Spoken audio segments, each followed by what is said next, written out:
Certified list sa mga kandidato alang sa piniliay karong Mayo migawas na. Kagahapon lang ang COMELEC Law Department mipagawas sa listahan sa mga mudagan pagka-presidente, vice-presidente, senador ug party list representatives. Alang sa presidente nga posisyon, lakip sa balota si Senator Grace Poe, bisan pa man nga pending sa Supreme Court ang iyang disqualification case nga gisangat sa COMELEC batok kaniya.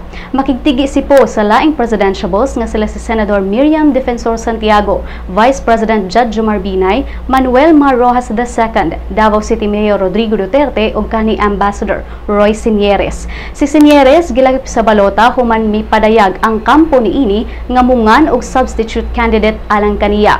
Si Sinieres mipanaw ni atong Pebrero 8 tungod sa cardiac pulmonary arrest. Samtang sa Vice Presidential bets, apil sa listahan si Alan Peter Cayetano, Francis Joseph Cheese Escudero, Gringo Honasan, Ferdinand Bongbong Marcos Jr., Leni Robredo ug Antonio Trillanes IV. Samtang aniya ang mga mudagan pagka-senador sa Mayo.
Sigon sa COMELEC nga adunay 115 ka mga party list groups ang gilakip sab sa official ballot alang sa ubaabot nga nasudnong piniliay.